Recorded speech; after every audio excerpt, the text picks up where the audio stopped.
सहारा enterprises तुमच्या स्वप्नातली गाडी आता कमी किमतीत. इचलकरंजी शहरालगत असलेल्या कबनूर चंदूर रोडवर कोन्नूर पार्कमधल्या सहारा एंटरप्राइजेस इथं पश्चिम महाराष्ट्रातली विविध बँका आणि फायनान्स कंपन्यांनी जप्त केलेल्या जुन्या दुचाकी आणि चारचाकी गाड्यांची विक्री केली जाते.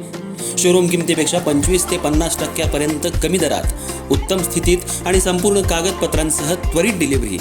दुचाकी 20,000 पासून पुढे तर चारचाकी 50,000 पुढे. आपल्या पसंतीची कार किंवा बाईक आता अगदी परवडणाऱ्या दरात घेऊन जा.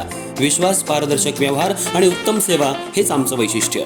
पत्ता Konnur park, Kabnur Chandur road, Ichalkaranji. Proprietor Rajubhai Ajgar. संपर्क 8055810910 आणि 9860785786.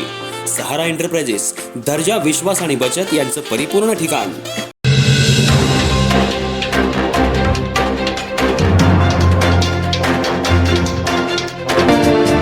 आमचे नेते आणि महाराष्ट्र राज्य वस्त्रोद्योग महासंघाचे अध्यक्ष माननीय श्री अशोकराव स्वामी अण्णा यांना वाढदिवसानिमित्त हार्दिक शुभेच्छा.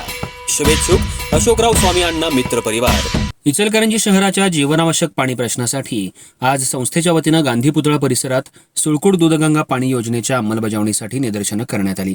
यावेळी संस्थेचे पदाधिकारी, कार्यकर्ते उपस्थित होते. मुंबई हायकोर्टाच्या आदेशानुसार तसंच न्यायालयामार्फत मंजुरी मिळूनही या योजनेची अंमलबजावणी होत नसल्यामुळं नागरिकांमधून तीव्र नाराजी आहे.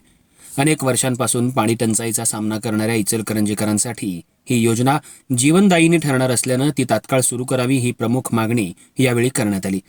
दिव्यांग कल्याण सेवा संस्थेच्या वतीनं ही निदर्शनं करण्यात आली.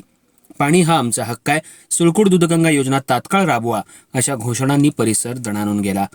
आंदोलनकर्त्यांनी प्रशासनाच्या विरोधात रोष व्यक्त करत विलंब का होतोय याबाबत उत्तर देण्याची मागणी केली. यावेळी अनिल पाटील यांनी सांगितलं की हायकोर्टानं हिरवा कंदील दिल्यानंतरही काम सुरू होत नसणं ही गंभीर बाब आहे. आता इचलकरंजीकरांनी एकजूट दाखवली असून हे आंदोलन निर्णायक ठरणार आहे. यावेळी खासदार आणि आमदारांनी पुढाकार घेऊन या योजनेसाठी शासन स्तरावर पाठपुरावा करावा आणि प्रशासनावर दबाव आणावा अशी मागणी करण्यात आली. दरम्यान नागरिकांनी मोठ्या संख्येनं उपस्थित राहून आंदोलनाला पाठिंबा दिला.